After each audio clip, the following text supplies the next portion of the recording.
We talk a lot about the fear of failure, right?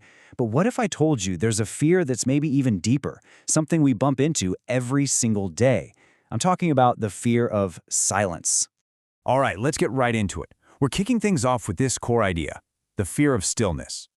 So you've got this really common fear we all know, failure. But then there's this other fear, the one we don't really talk about, hiding right under the surface, and that's silence. It might not get the same attention, but trust me, it shapes so much of how we go about our days. And look, let's be super clear here. When I say silence, I don't just mean a quiet room. We're talking about the quiet where there's nothing to do. No phone to scroll through, no podcast in your ears, no little task to distract you. It's that space where it's just you and your thoughts. So that brings us to the big question, right? Why does that quiet, that stillness, feel so unbearable sometimes? Why is it so darn uncomfortable? Well, to figure that out, let's look at all the clever ways we run from it. Let's talk about our favorite escape routes.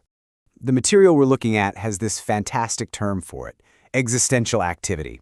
It's not some clinical diagnosis, but it just hits the nail on the head, doesn't it? It's that restless habit of always being in motion, so you never have to actually face yourself too deeply. And what does that look like? I bet this sounds familiar. That tiny moment of quiet hits, and boom, you're checking your phone. Or you're like, oh, I'll just answer one more email. Maybe you start cleaning something that's already clean. You're just doing anything to keep that internal engine running, to avoid stopping. And here's the thing. All that busyness, it creates the illusion of meaning. It feels like you're getting things done, like you have purpose, but really, it's just movement. Okay, so what happens when we do stop? When the phone dies or the to-do list is done? What does that silence actually show us?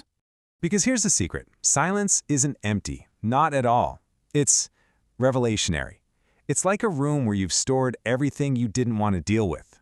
First up, all those thoughts you kept telling yourself, I'll deal with that later. Well, in the quiet, later has arrived. Then you get hit with the feelings. You know, that grief you tried to logic your way out of? It's still there. Or maybe it's that anger you disguised as discipline or drive. Silence has a way of stripping off the costume. And this one really hits home for a lot of us. The loneliness you've been hiding under a pile of achievements. Suddenly, all those accomplishments don't feel like such a great shield. And all of this, the thoughts, the grief, the anger, the loneliness, it all leads to this one massive, terrifying question. Is the life I'm living actually the right one for me? That's what we're running from. Okay, so wow.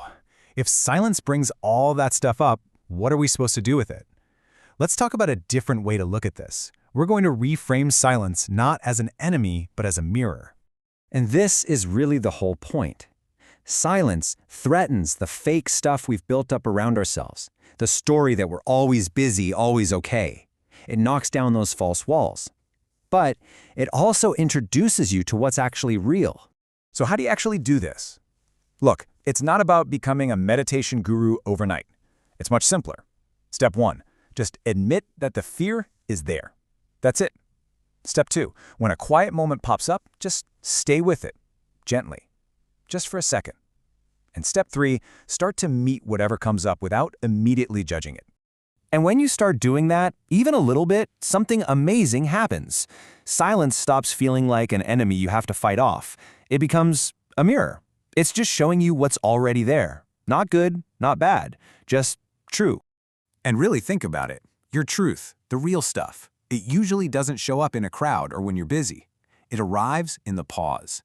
So maybe that fear of quiet isn't a weakness at all. Maybe it's just a sign that there's something important inside you that wants to be heard. You know, silence still has access to you. The real question is, what are you going to let it say?